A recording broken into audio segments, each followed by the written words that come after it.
Muito boa noite a todos. Este curso é o 8º curso que a professora Luísa Ribeiro Ferreira organiza na comunidade da Capela do Rato. É bem conhecida de todos, pelo menos da maior parte de todos nós, a capacidade da professora Luísa, a capacidade de trabalho, o seu saber, a sua vontade de partilhar connosco essa sabedoria. Eu diria que dispensava a minha apresentação. Mas vamos só elencar alguns factos.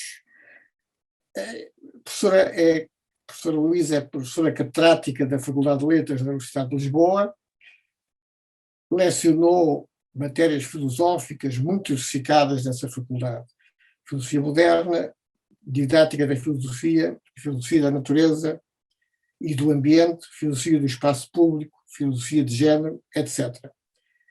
A professora Luísa Ribeiro Ferreira publicou cerca de 30 livros. É um número impressionante. Vários desses livros são sobre Spinoza, filósofo que a doutora Luísa tem, por quem tem muito apreço, a doutora Luísa. E hoje vai comentar um livro sobre Spinoza, do cientista Daniel Damasio.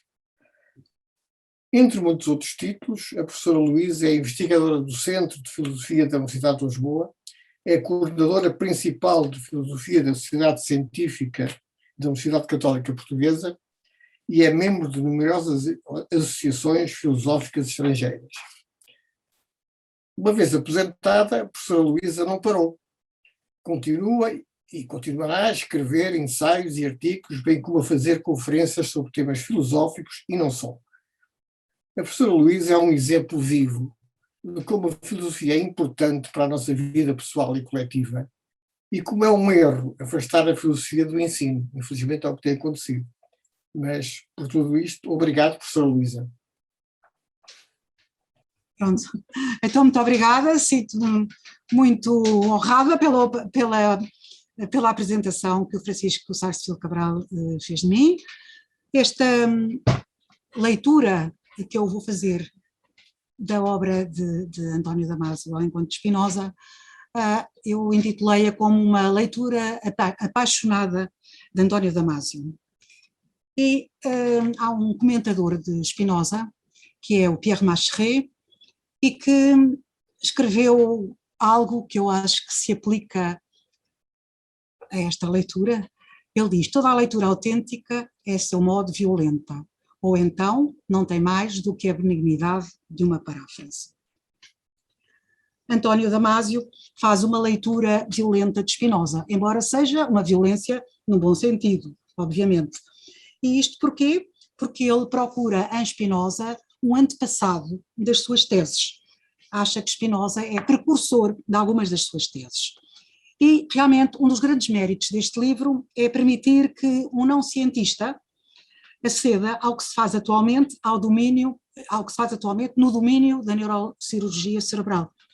E os não cientistas somos nós, presumo que a maior parte daqueles que me estão a ouvir são não cientistas, lendo o livro de António Damasio, acho que o livro é de uma clareza que nós todos conseguimos perceber. Isso é um grande mérito. O outro é que ele cruza filosofia com outros centros de interesse dele.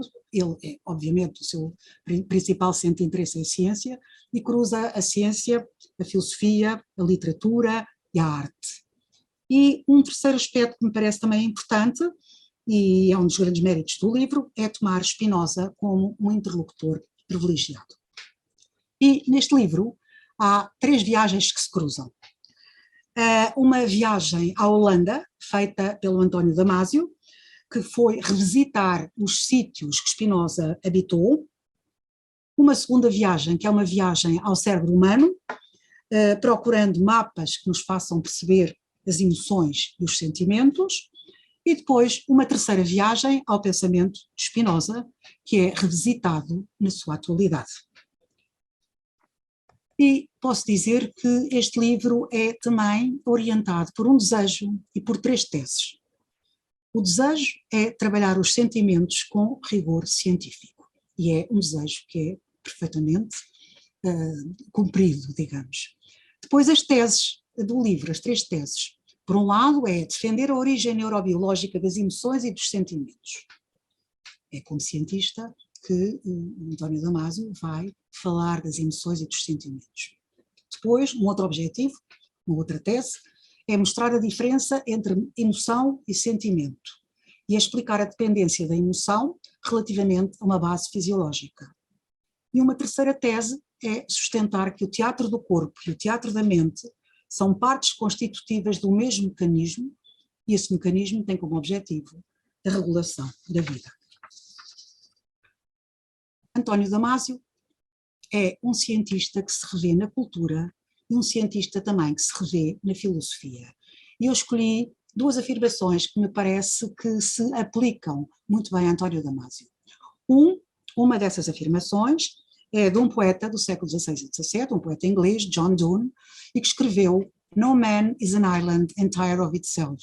Every man is a piece of the continent, a part of the main."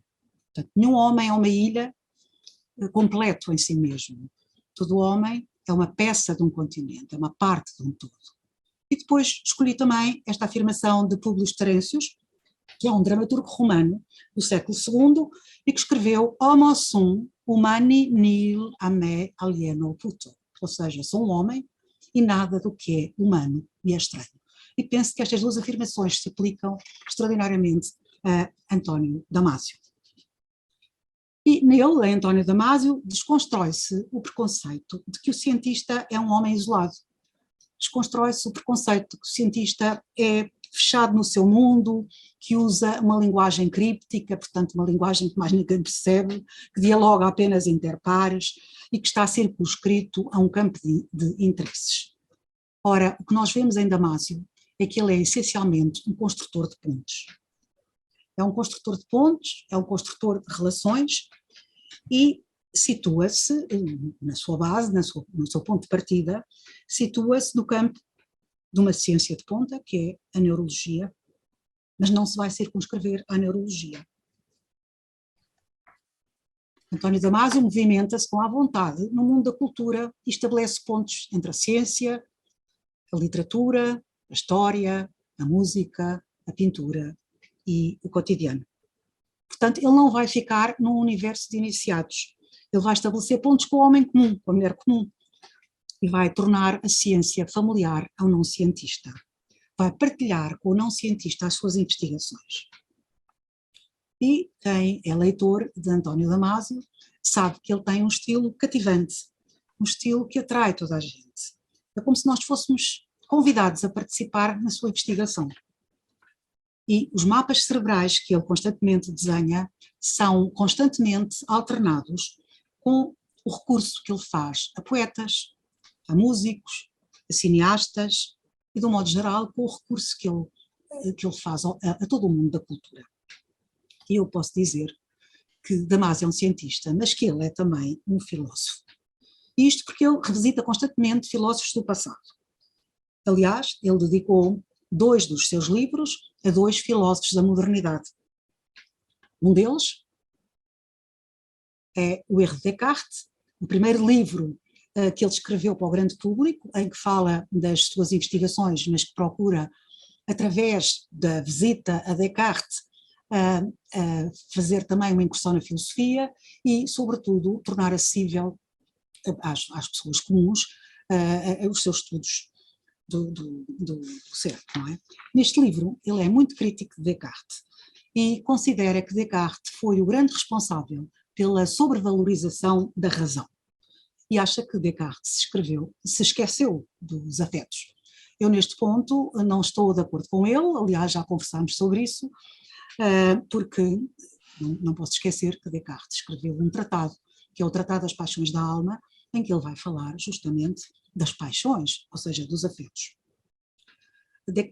Damasio é muito crítico relativamente ao dualismo de Descartes, e realmente Descartes é um dualista antropológico, ou seja, ele tem a tese que há dois aspectos no homem, nós somos um corpo, esse corpo é comandado pela alma, mas esse dualismo é permanente, digamos. As afirmações que toda a gente conhece de Descartes é o cogito ergo sum, ou seja, penso, logo existe. Portanto, ele define-se como um ser que pensa, e muitas vezes tem esta afirmação também, ego sum cogitans, eu sou um ser pensante. Portanto, para Descartes, a minha realização e a realização humana é como ser pensante. Nisso, Damasio é realmente crítico de Descartes, porque considera-o responsável por sobrevalorizar a razão e achar que se esqueceu, e ele acha que Descartes se esqueceu dos afetos. Eu já referi que não estou de acordo com esta perspectiva que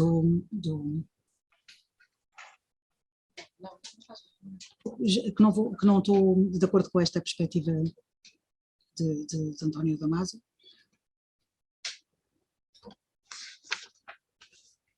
Porque para Descartes, na realidade, eu realizo-me como ser pensante. Não quer dizer que eu seja exclusivamente um ser pensante.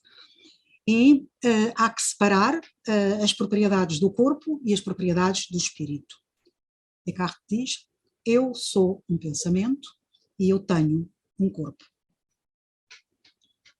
Ora, Damasio vai se servir de Descartes para o rebater, dizendo que o pensamento não pode ser exclusivamente racional. O grande amigo de António Damasio é realmente Spinoza.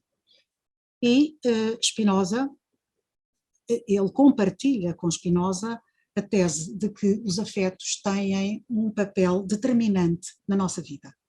E vamos, portanto, centrar no livro de Damasio ao encontro de Spinoza, as emoções sociais e a neurologia do sentir. Portanto, temos aqui duas versões deste livro, Looking for Spinoza, Joy, Sorrow and the Feeling Brain, e depois a tradução portuguesa ao encontro de Spinoza.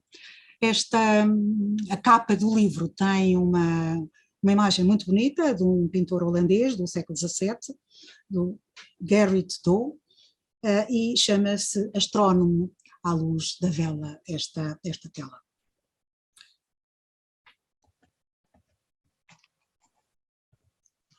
Damasio convida-nos a partilhar com ele o domínio das neurociências e considera Spinoza como precursor da neurobiologia e vai fazer de Spinoza o seu interlocutor privilegiado. Como disse há pouco, o Damasio fez uma visita à Holanda, fez, aliás, várias visitas à Holanda, e a partir das várias visitas que fez à Holanda, foi colhendo informações sobre a vida do filósofo, sobre a sua família, sobre os seus antecedentes. Como sabem, Spinoza tem antecedentes portugueses, os seus avós eram portugueses, e os seus pais, eles fugiram para a Holanda justamente quando começou a perseguição aos judeus em Portugal. E fez visitas também para se inteirar sobre a filosofia de Spinoza, visitando a casa de Spinoza. E ele vai nos falar da idade de ouro da Holanda, onde alguns homens ousaram pensar por si próprios, e Spinoza é um deles. A investigação de António Damasio incide sobre os mapas do cérebro, e daí ele vai recorrer a Spinoza para perceber aquilo que ele chama o mecanismo processual dos afetos. Para Damasio, as nossas emoções são reguladoras da vida e a gestão dos afetos é essencial para nós termos uma vida equilibrada, para nós termos uma vida feliz. E esta é a grande tese que ele partilha com Spinoza. Ao encontro de Spinoza, ele pretende estudar em chave científica as relações entre cérebro, alegria e tristeza, e toma em consideração o caminho escolhido por Spinoza. Para Damasio, as nossas emoções são reguladoras da vida. A gestão dos afetos é essencial para nós termos uma vida equilibrada, para nós termos uma vida feliz. E isto é a grande tese que ele partilha com Spinoza. Note-se que Spinoza não fala de afetos, ou seja, utiliza por vezes o termo afectos, mas o equivalente para ele de afeto é o termo paixão. E se lerem a Ética, veem que há uma constante presença das nossas paixões. Portanto, a valorização dos afetos em Spinoza, ou seja, os nossos afetos, as nossas paixões, ajudam-nos a alcançar a felicidade máxima. Para Spinoza, a gestão e o domínio das nossas paixões são um caminho que nos leva a Deus. Mas nós temos que pensar que este Deus de Spinoza tem pouco a ver com o Deus que nós conhecemos do cristianismo. Para Spinoza, Deus é identificado com a natureza. E, digamos, quem quer lembrar-se de uma frase de Spinoza ou de uma afirmação, de uma ligação, é sempre esta identificação que ele faz: Deus sive natura, Deus ou a natureza. Eu ponho em latim porque o Spinoza escreveu em latim, não é? Ora, há que saber gerir os nossos afetos. E se nós soubermos gerir os nossos afetos, nós vamos conseguir integrar-nos na natureza ou em Deus. E Spinoza diz-nos que nós devemos cultivar os afetos de alegria. Para ele, o homem sábio, o sage, como ele diz, o sábio é necessariamente virtuoso. E também o sábio é necessariamente feliz. A realização dos homens é compreenderem-se a si mesmos e compreenderem aos outros. Compreenderem as coisas, compreenderem a Deus e, sobretudo, perceber que nós somos parte de um todo. Nós somos uma parte, ele não fala em partes, ele diz modos, nós somos modos desse Deus natureza. E tudo quanto existe é a manifestação ou modo desse Deus natureza.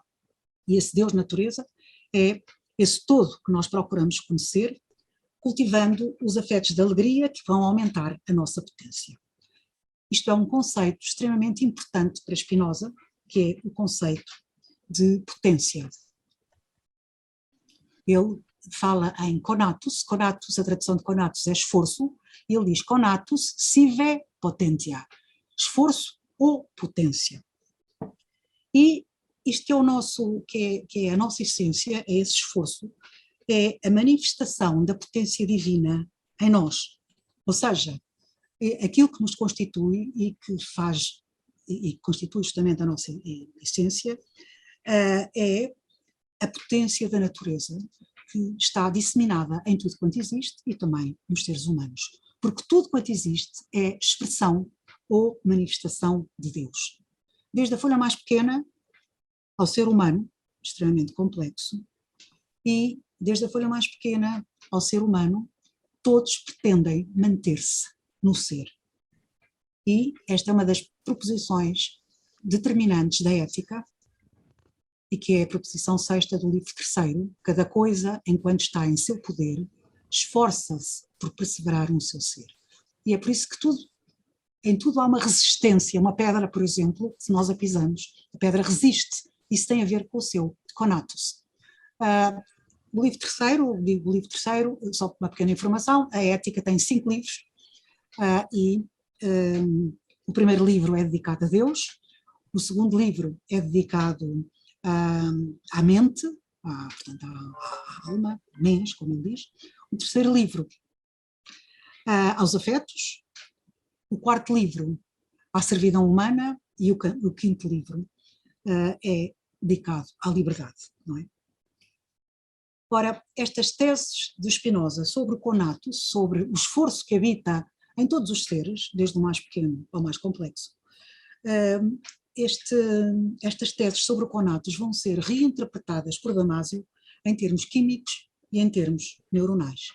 E neste seu livro, Ao Encontro de Spinoza, Damasio debruça-se sobre o papel dos sentimentos e vai valorizar muito a afetividade. E ao mesmo tempo vai prestar homenagem a Spinoza, considerando que está em sintonia com ele. Escreveu, na página 25 do seu livro Ao Encontro de Spinoza, Spinoza tratava dos temas que mais me preocupavam como cientista: a natureza das emoções e dos sentimentos, a relação entre o corpo e a mente. Parecia ter prefigurado soluções que a ciência só agora está a oferecer para vários destes problemas. E isso, sem dúvida, era surpreendente.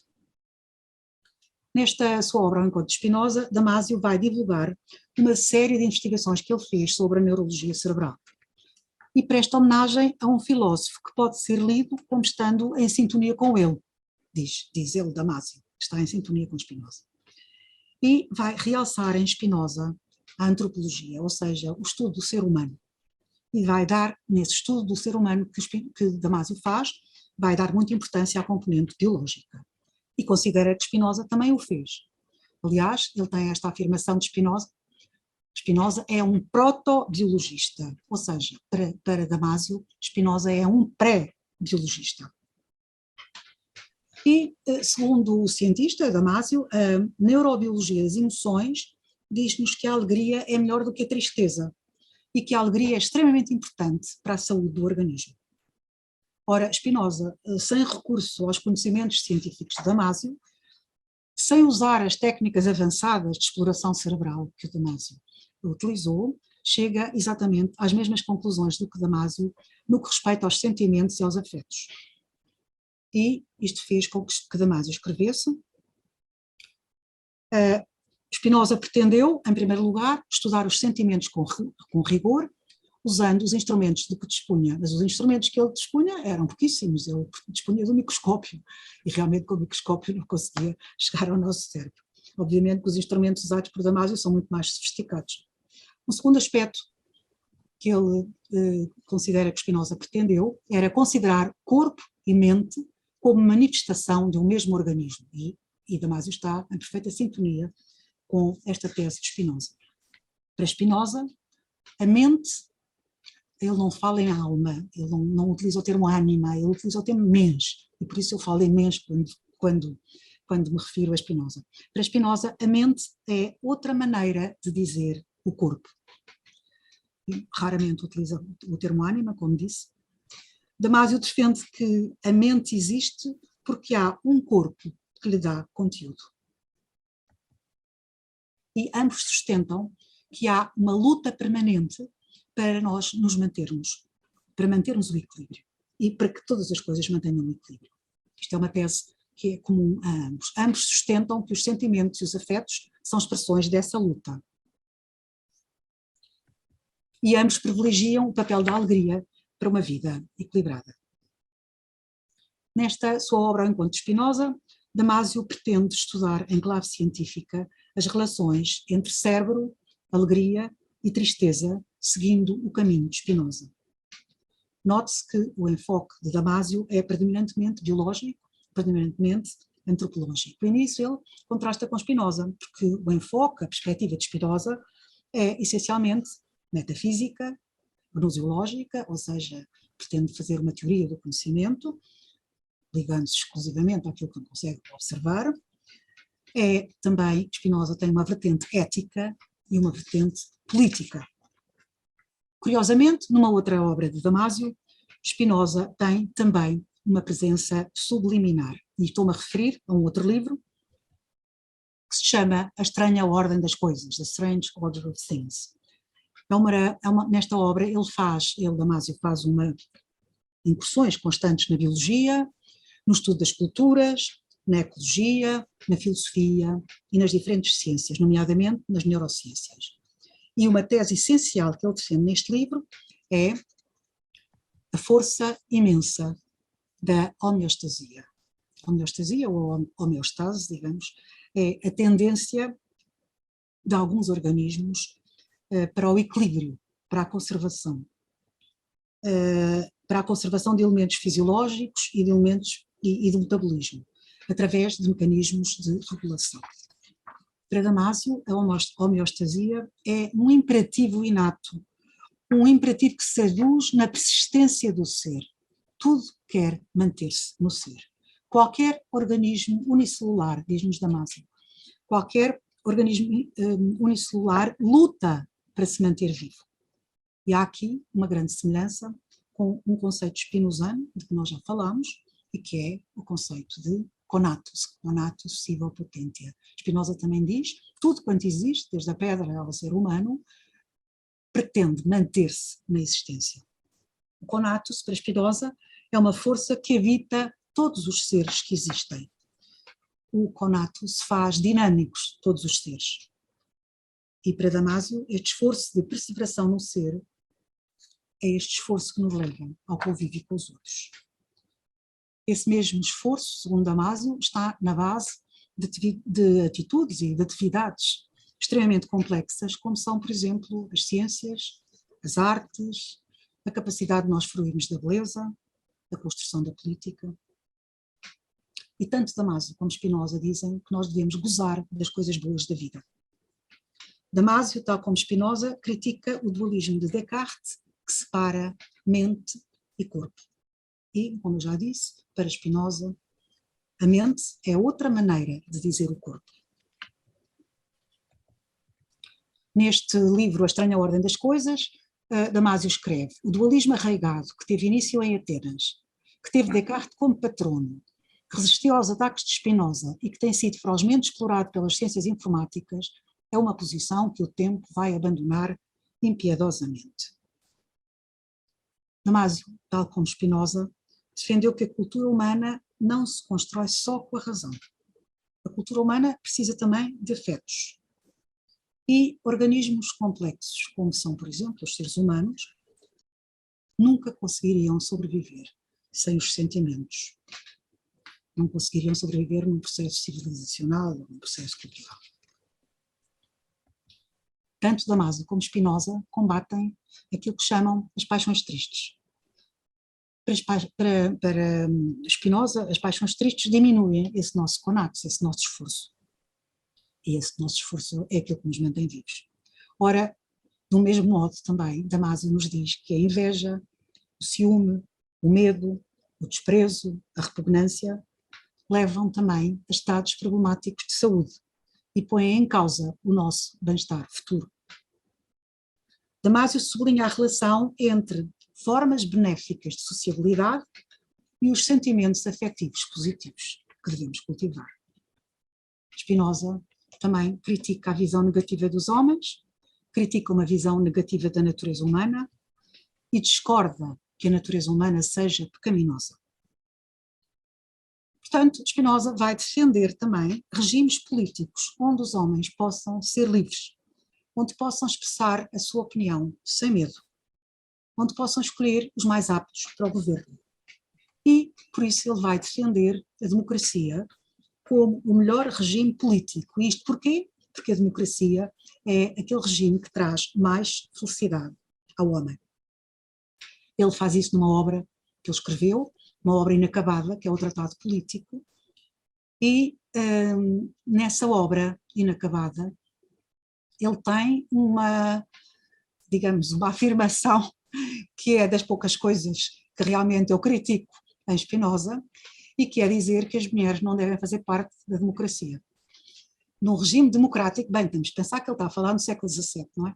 Mas no regime democrático, que ele considera que é aquele que nos traz mais felicidade, as mulheres não devem entrar, e ele dá uma justificação, porque despertam muitas paixões, e isto é mau, isto é destabilizador, e depois diz pouco mais, porque não acabou a obra, ficou exatamente neste passo em que fala da democracia e em que diz que as mulheres não deveriam entrar na democracia.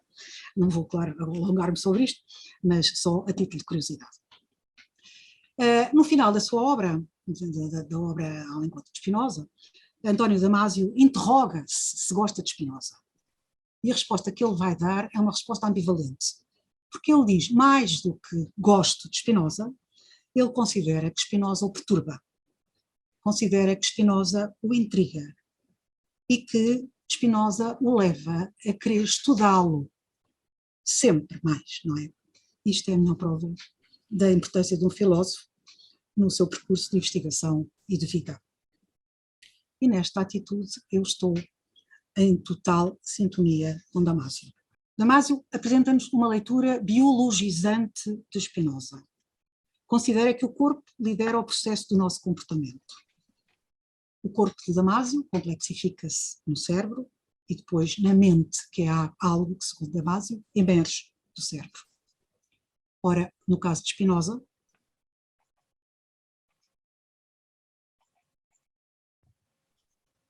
corpo e mente são o verso e o reverso de uma mesma realidade. Corpo e mente têm propriedades diferentes. Mas o corpo, segundo Spinoza, tem uma importância determinante no caminho para a beatitude. A beatitude é aquilo que ele considera a nossa suprema felicidade. Este tema da beatitude e do caminho para a beatitude é o objeto do último livro da Ética, do livro quinto da Ética. E significativamente, Damásio não se refere ao livro quinto da Ética. Ele vai valorizar os livros segundo e o livro terceiro. E estes livros falam-nos respectivamente da mente, o livro segundo, e o livro terceiro fala-nos dos afetos. O universo antropológico de Spinoza, ou seja, o estudo que ele faz do homem, insere-se num plano mais amplo do que o plano de Damásio, e o plano em que ele se insere, segundo Spinoza, é um plano metafísico, é um plano cósmico. Mas há uma relação inegável de semelhança entre Damásio e Spinoza, no modo como ambos nos apresentam o ser humano. Neste ser humano, a mente é a ideia do corpo, e a mente constitui com o corpo como se fosse uma unidade. Só que a análise de Damásio é perspectivada pelo microscópio da biologia. Damásio vai privilegiar o corpo, e isto não acontece com Spinoza. Spinoza não reduz a mente ao corpo. Spinoza não entende o mental como a complexificação do somático, que é a tese de Damásio. Corpo e mente, para Spinoza, são duas maneiras diferentes de abordar a mesma realidade, que é o ser humano. Em Spinoza não podemos falar de uma continuidade entre mente e corpo, porque, como disse, são duas perspectivas diferentes do mesmo real. Há infinitas maneiras de compreender o real, mas o homem tem apenas acesso a duas maneiras: a via corporal e a via mental. Tanto Spinoza como Damásio relevam a importância das emoções para nós compreendermos o ser humano. Só que, neste caso, o cientista conseguiu ir mais longe do que o filósofo. O desenvolvimento das neurociências, da química e da medicina alargaram extraordinariamente o campo de atuação de Damásio. E os recursos que Damásio dispunha e que dispõe permitiram-lhe recorrer a toda uma série de operações complexíssimas, como a implantação de dispositivos cerebrais, a estimulação elétrica, a tomografia, as remoções cirúrgicas, o estudo das lesões. Nada disto Spinoza tinha acesso. E Damásio trabalhou em equipa. Spinoza construiu toda a sua obra sozinho. Embora sem esses meios científicos e técnicos de que Damásio dispôs, Spinoza fez uma análise fina dos afetos e, como já várias vezes acentuei, privilegiou, tal como Damásio, a alegria. Para ambos, grande parte das nossas decisões resultam do modo como os sentimentos e as emoções nos afetam. Na ética, Spinoza coloca as paixões em permanente diálogo com a razão, mas reconhece que a razão é inoperante para destruir as paixões e para as controlar. A sua tese é que a melhor maneira de gerir os nossos afetos é confrontá-los. Portanto, se nós queremos combater uma paixão, nós devemos aplicar-lhe uma paixão mais forte. Portanto, nós devemos substituir as paixões negativas por outras mais fortes que as consigam anular. Uma paixão má, para Spinoza, é aquela que diminui a nossa potência de agir. E estas teses de Spinoza sobre o conatus, este esforço de nós perseverarmos no ser e todas as coisas perseverarem no ser, aproximam Spinoza de Damásio.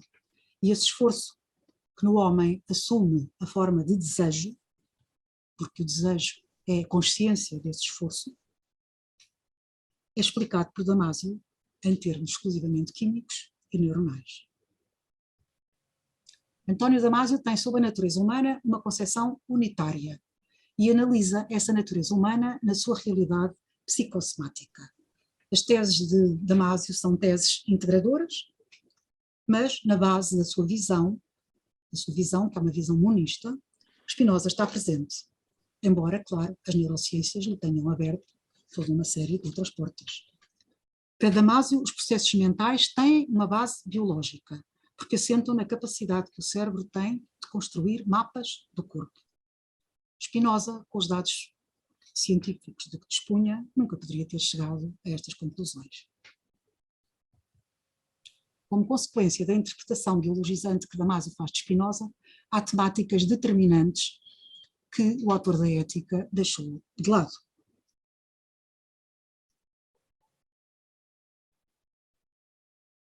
E, obviamente, também há temáticas de Spinoza que Damasio não vai abordar. Uma delas é, por exemplo, o conceito de natureza onde tudo está ligado. É uma tese fortíssima de Spinoza, tudo está ligado, tudo está encadeado, e a procura de Spinoza é entrarmos em união com esse todo, entrarmos em união com essa natureza. No final da Ética, o sábio, e ele considera que ser sábio é algo extremamente difícil e que muito poucos lá chegam. No final da Ética, o sábio é apresentado como aquele que conseguiu alcançar uma integração na natureza e é aquele que encontra a beatitude, encontra a felicidade máxima nessa integração da natureza, porque percebe que ele, sábio, é uma parte integrante dessa natureza. Ora, Damasio foi pouco sensível a este fim, este objetivo da filosofia de Spinoza e valorizou sobretudo os meios que nos ajudam a viver bem, ou seja, aquilo que Spinoza chamou as paixões, e valorizou, tal como Spinoza, as paixões da alegria.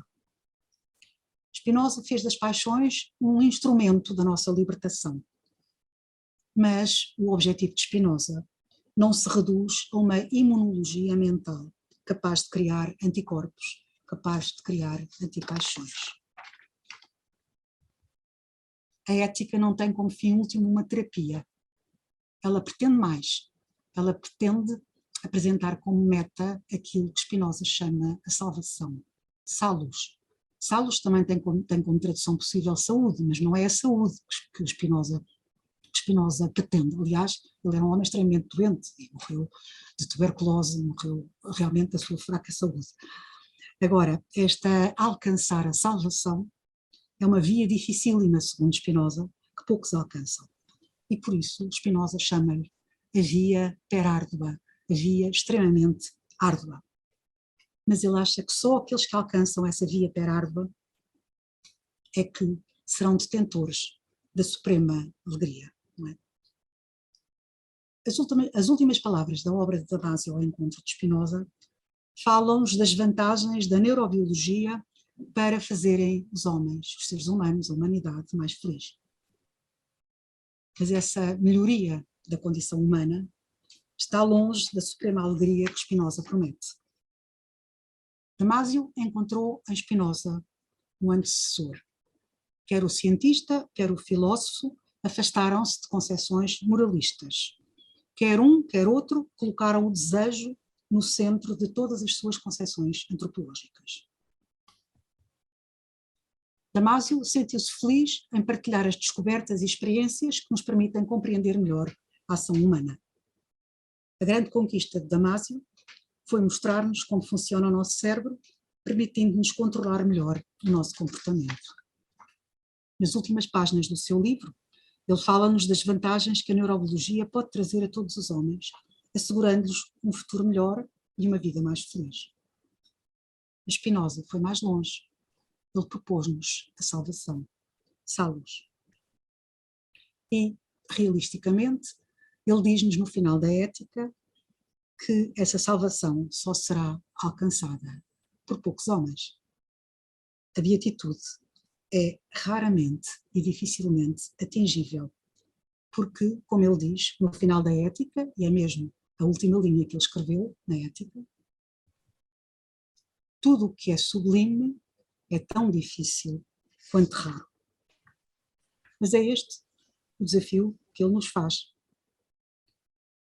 admitindo que alguns serão capazes de lhe responder positivamente. E eu partilho desta confiança de Spinoza. Muito obrigada pela atenção que me prestaram e peço desculpa por todas estas anomalias que aconteceram, mas que não consegui lutar contra elas. Jorge Guerra diz, na parte final do livro, da primeira edição, Damásio expõe prolongadamente episódios da vida e excomunhão judaicas, mas creio que não explica a causa radical da pena sofrida pelo filósofo. Será assim, Luísa? Na realidade, a pena sofrida pelo Spinoza, que foi a excomunhão, foi justamente por considerarem-no herético e considerarem que as suas teses eram realmente ofensivas para a religião, para a religião judaica, e foi banido completamente da sua gente e foi obrigado a isolar-se, a viver sozinho. Compreendo que Damásio não se tenha preocupado muito com esse episódio na vida de Spinoza. Ele estava mais preocupado em encontrar semelhanças entre o seu pensamento e o pensamento de Spinoza, mas é realmente alguém que viveu muito debruçado sobre o seu trabalho, com poucos amigos e sempre muito atacado, e uma vida que não foi uma vida fácil. A Cristina Guedes de Souza põe aqui uma questão. Gostava de perceber a diferença entre emoção e sentimento. Essa diferença é feita por António Damásio, não é propriamente uma diferença que o Spinoza considera, mas na perspectiva do António Damásio, a emoção é, digamos, a base, é, digamos, uma primeira fase do sentimento. O sentimento é algo mais complexo, já muito mais ligado a uma racionalidade, e como tal é um processo mais complexo do que a emoção. A emoção é meramente biológica. O sentimento tem uma carga biológica muito grande, mas é algo que é um trabalho sobre a emoção. Entretanto, há aqui outra Teresa que põe esta questão. Seria possível elaborar um pouco sobre a relação de Spinoza com a religião e a doutrina católica? O tema da alegria tem muitos pontos com a proposta de Jesus. Spinoza não tem qualquer relação com a doutrina católica, ou seja, ele conhece-a, com certeza, conhece-a. Ele admira a figura de Jesus, fala muito pouco dele, mas a alegria de que Spinoza nos fala é uma alegria do cultivar do nosso próprio ser, nos percebermos como somos, de aceitarmos as nossas fraquezas também, não queremos ir mais longe do que aquilo que podemos ir, e de procurarmos as coisas que nos deem contentamento. Ele é extremamente negativo e crítico relativamente a tudo quanto seja sacrifício ou entraves a uma realização. Ele acha que nós temos a possibilidade de sermos felizes, não precisamos de muito para sermos felizes, mas temos, digamos, o dever de sermos alegres e de sermos felizes e, sobretudo, também de procurar uma sociedade em que os homens se consigam realizar. Daí também o seu interesse pela política e de escolher o regime democrático como aquele em que as pessoas seriam mais felizes.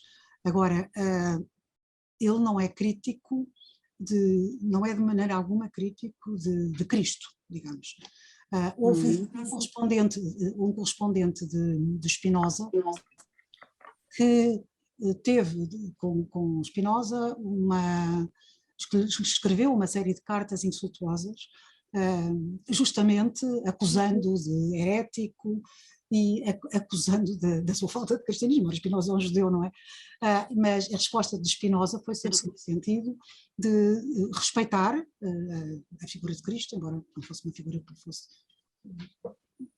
extremamente, quer dizer, que não se debruçou sobre ela, mas respeitava-o e como tal. Eu agora passava a palavra à Isabel Sullivan.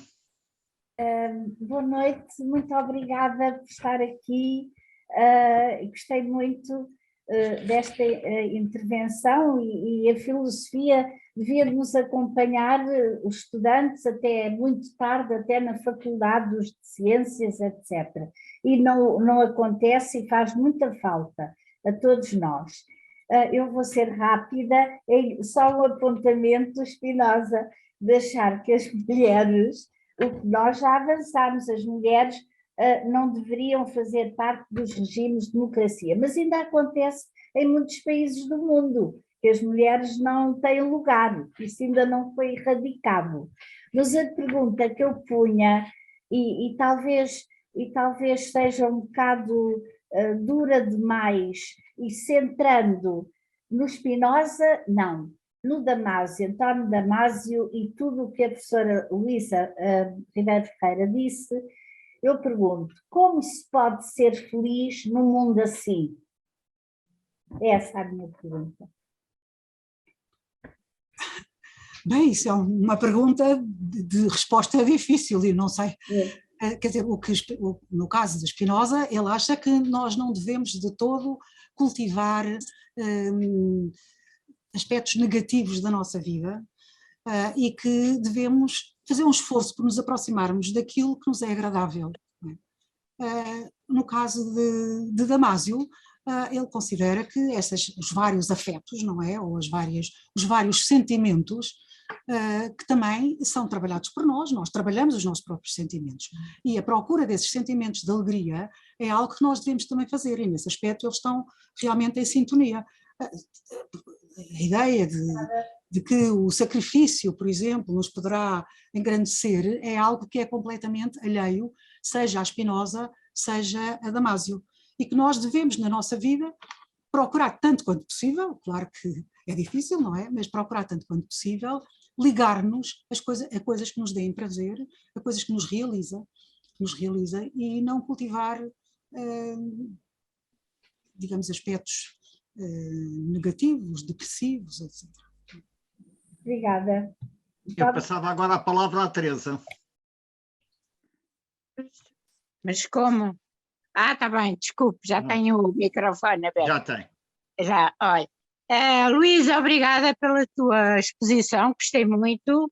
Eu, por acaso, comprei o livro para ler, porque não conhecia, e estava convencida que ia ser muito difícil de ler, exatamente por ser Damásio, e concordo inteiramente contigo que foi fácil, se bem que há imensos conceitos científicos que eu não conheço e não consegui perceber.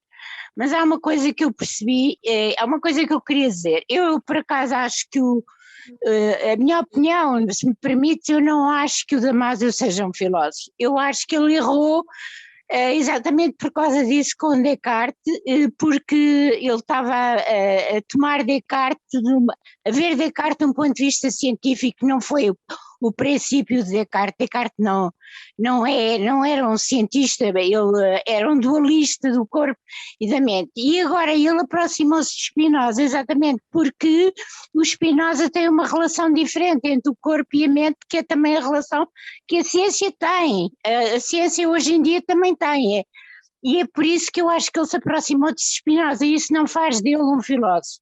O que eu achei muito interessante foi a noção de conatos, que é uma noção de homeostasia, é uma noção homeostática que tende a preservar sempre o ser, e que ele vai dizer que essa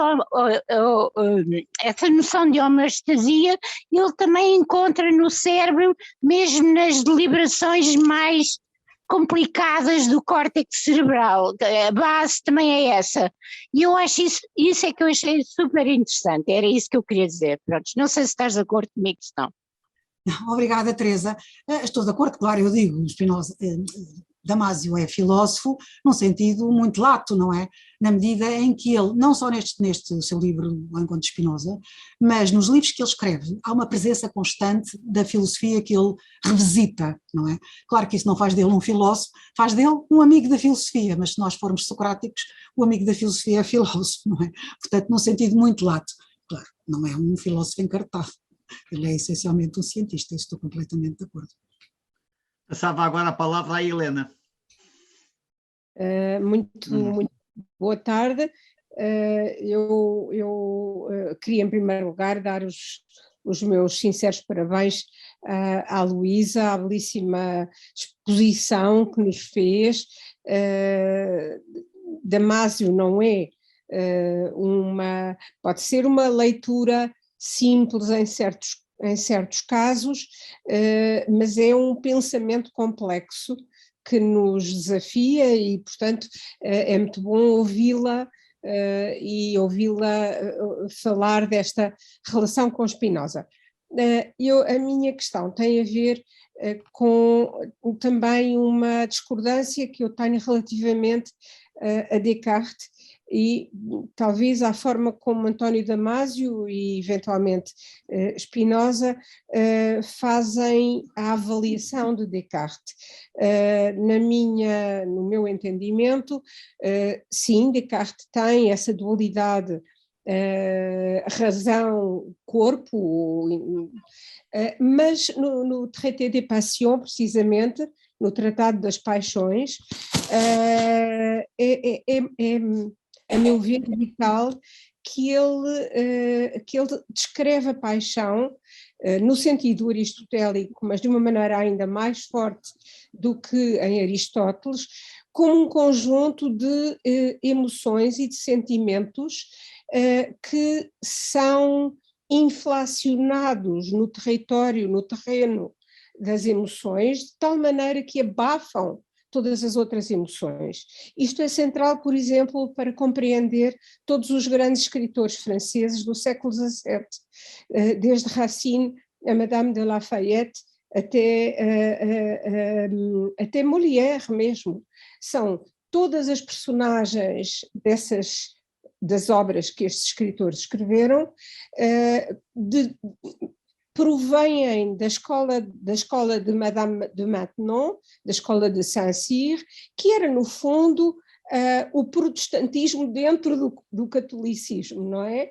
E que têm uma profunda dúvida sobre o poder das paixões e a forma como as paixões podem inchar até não deixar mais nenhum sentimento dentro da mente e do universo emocional do sujeito. Se nós pensarmos em todas as personagens de Molière, são todos apaixonados. O bourgeois gentilhomme tem a sua paixão, o malade imaginaire tem a sua paixão, justamente não há mais sentimentos. Portanto, a paixão no Traité des Passions, de Descartes, é uma espécie de território sentimental levado ao seu extremo e é um pouco uma ideia de que é bom que haja emoções, mas é bom também que elas não possam aceder à categoria de paixão, porque a paixão abafa tudo o resto. A paixão abafa tudo o resto. Os textos de Racine são sobre isso, não é? Personagens apaixonadas neste sentido, não é? E não a paixão amorosa é apenas uma das paixões. Há a paixão da avareza, há a paixão da raiva. Camilo Castelo Branco, O Amor de Perdição, é um romance de paixões, mas não é apenas um romance de paixão amorosa, é um romance de paixão de vingança e de ódio, e isso também é uma paixão. Portanto, não penso que em Descartes haja uma colisão, pelo contrário, talvez uma visão muito negativa da paixão quando ela se deixa instalar.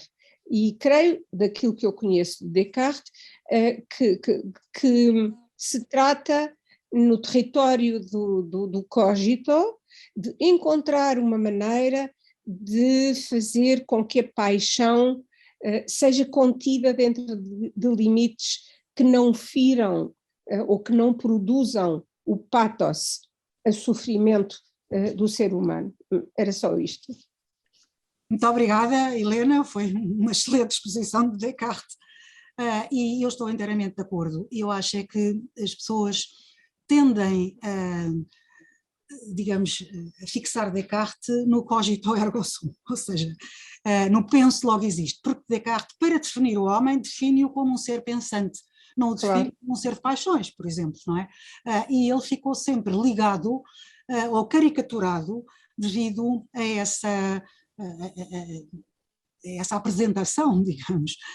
No entanto, há imensas obras de Descartes, e a Helena foi a primeira a lembrar o Tratado das Paixões, não é? E eu penso também na correspondência de Descartes com a Princesa Elizabeth, que é algo extremamente interessante, e que a Princesa Elizabeth lhe pergunta justamente como é que é possível, sendo o corpo e a alma duas coisas tão diferentes, como é possível interagirem, não é? E o Descartes vai procurar justamente responder-lhe, falando, diluindo, digamos, esse dualismo de que é acusado e que o acompanha sempre, e que eu acho que o acompanha injustamente. E das minhas discordâncias, a minha primeira relação com a obra de António Damasio, e que foi o Erro de Descartes, a obra que ele escreveu para o grande público, porque eu obviamente não ia ler as obras científicas, exclusivamente científicas de António Damasio, mas a minha grande discordância, e dialogámos sobre isso, era justamente o facto de ele considerar o erro de Descartes como o erro de ter apresentado o homem como um ser exclusivamente pensante. Isso não é verdade. Não é? Se nós lermos a obra de Descartes, nós verificamos que é uma caricatura de Descartes falar nisso, não é? Ora bem, regressemos ao bate-papo. Rita? Temos aqui uma questão do Miguel Vasconcelos, pergunta: há um lugar para a alma depois do monadismo spinoziano e damasiano? Eu presumo que não seja monadismo, mas monismo.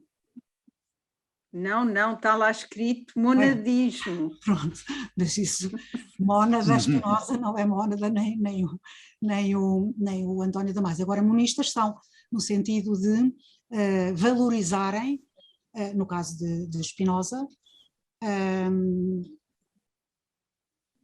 isso todo, essa natureza, não é? Que é idêntica. E no caso de Damasio, o facto de o monismo, digamos, de Damasio é a sua,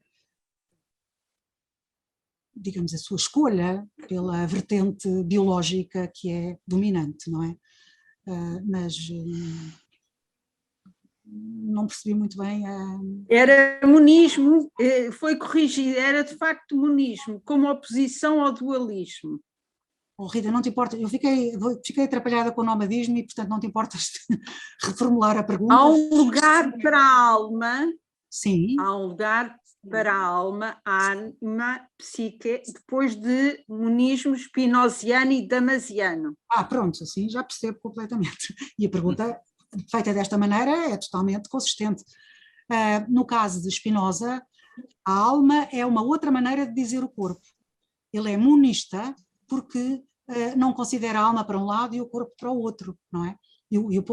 Quer dizer, são duas maneiras de nós podermos falar do homem, duas perspectivas que nós podemos falar do homem. Se quiséssemos em termos contemporâneos, diríamos uma perspectiva psíquica e uma perspectiva biológica, mas são a mesma coisa, é a mesma realidade que é sujeita a uma leitura a partir da mente.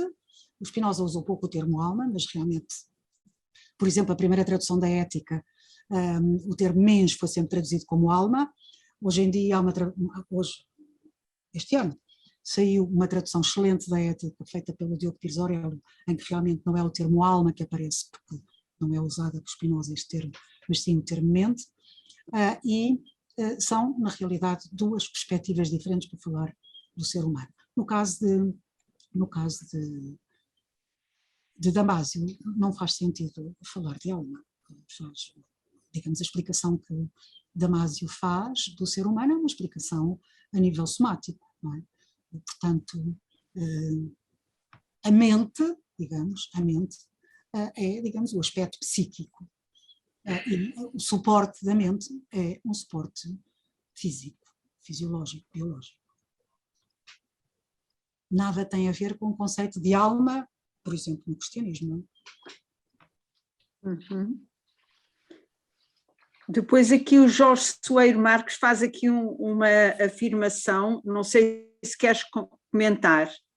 Os sentimentos ou os afetos não são bons nem maus. Determinam os nossos comportamentos e é sobre estes que devemos agir. Isso é genericamente para o Damásio e para o Spinoza? Não está dirigido a nenhum deles. Pronto. Muito genericamente, eu posso estar de acordo, sim, nós não somos moralistas no sentido de classificar de bom ou de mau um sentimento. O sentimento é algo que nós temos, não é? E que procuramos explicar e que procuramos combater quando ele é negativo. Mas no caso de Spinoza, há realmente paixões, que ele chama as paixões tristes, que são paixões más, ou seja, paixões que nós não devemos cultivar. E também, no caso de Damásio, ele considera que determinado tipo de paixões não devem ser cultivados, determinado tipo de sentimentos não devem ser cultivados justamente pelo caráter depressivo dos mesmos, não é? Portanto, nem um nem outro estariam de acordo com essa atitude de não classificar de bom e de mau o sentimento. Não é classificá-los eticamente de bons ou de maus. Eles são maus quando são prejudiciais à realização do ser humano. E nesse aspecto, o Spinoza e o Damásio estão de acordo. Entretanto, passava a palavra para o Padre António Martins, que deve querer encerrar. Eu quero encerrar, mas também quero falar. Antes de concluir, agradecer à Luísa, digamos, esta clara e acessível partilha, reflexão, comunicação, que nos fez António Damásio e à leitura que António Damásio faz de Spinoza. Vinha com todo o entusiasmo de encontrar aqui o António Damásio para ter com ele uma conversa que gostaria de ter já de longa data sobre esta relação tão complexa, tão fascinante e sempre atual da relação entre a mente e o corpo. Mas pronto, fica para outra vez. Estamos no monismo. O monismo é uma resposta científica, é uma resposta filosófica ao dualismo, e me atrevia-me a perguntar se entre a radicalização de o dualismo, que convém que não volte, e a presente hegemonia do monismo, apetece-me perguntar se não há alternativa para uma outra via, aquilo que alguns autores chamam o emergentismo, portanto, que não exclui a possibilidade de um apelo ou de uma aproximação a uma leitura metafísica da mente. Pronto, mas isso fica... Não sei se a Luísa quer comentar isto, se não querer, se não quiser, ficamos amigos à mesma. Acho sedutora a sua proposta. Penso que nós entendemos o ser humano como um todo e esse todo tem muitas leituras. E para mim a leitura biológica é uma leitura possível, me parece redutora se ficar aí, mas essa totalidade que é o ser humano e a riqueza que é o ser humano permite essa multiplicidade de leituras e eu acho que nós devemos conjugá-las. Não sei se poderemos classificar digamos, essa entrada no ser humano, na compreensão do ser humano desta ou daquela maneira. Eu acho que o ser humano é tão rico que não pode, que uma leitura exclusivamente monista no sentido de biologizante é empobrecedora, não é? Mas se atendermos a essa totalidade e a essa riqueza, eu acho que nós temos que atender sempre ao corpo, à mente e muitas outras coisas que fazem o ser humano ser aquilo que ele é. Outra questão que também veio aqui com muita paixão são as paixões que tiveram sempre, ou tendencialmente tiveram uma má a recepção na tradição filosófica, também na tradição espiritual, na antropologia cristã, e se calhar uma dimensão muito em relação com a outra, que Spinoza reabilitou. A Luísa dirá que já antes Descartes, mas se calhar eu sou habitado pelo preconceito muito racionalista que existe acerca do racionalismo dominante em Descartes. Todavia, e aqui quero chegar, a uma filosofia das paixões, uma neurologia das paixões. Estamos presentemente numa epistemologia de ponta, se calhar ainda muito difícil de síntese, mas porque o terreno está a ser produtivo, estão a germinar diferentes perspectivações sobre esta dimensão que é o nosso sentir, ou esta inteligência das emoções e dos sentimentos, para citar Pascal, há razões que a razão desconhece e que, digamos, a racionalidade pura e simples da mente e o determinismo da vontade é pouco e é restrito para considerar a riqueza do ser humano, da antropologia filosófica humana. É um aperitivo para continuarmos esta reflexão. Eu agradeço à Luísa sempre a sua generosidade fazendo eco do Sarsfield na sua apresentação. Generosidade da Luísa com que prepara o curso, dando uma linha unitária, com contacto às pessoas, com que empenho, com que rigor calendariza. E depois também uma rede de amigos e de colaboradores que tornam possível a operacionalização de correspondência, de informação, de aspectos técnicos. E hoje, muito em concreto, apesar dos seus receios e hesitações no campo da tecnologia, superados, mas também não nos deixemos vencer por algumas derrotas tecnológicas, porque somos mais do que técnica, somos sentimento, e somos emoção, inteligência que sente, como diria um filósofo espanhol que eu gosto muito de citar, Zubiri. E obrigado, Luísa, pela clareza com que nos oferece o seu pensar de autores difíceis, e gosto de a citar dizendo que a clareza, diz a Luísa que a clareza é a caridade do filósofo, no seu caso, da filósofa. Nós agradecemos sempre essa profunda claridade que tem para com todos nós. Muito obrigado. Obrigada também, Padre António, e obrigada a todos por esta paciência, que na realidade foi... É lúdica, Luísa.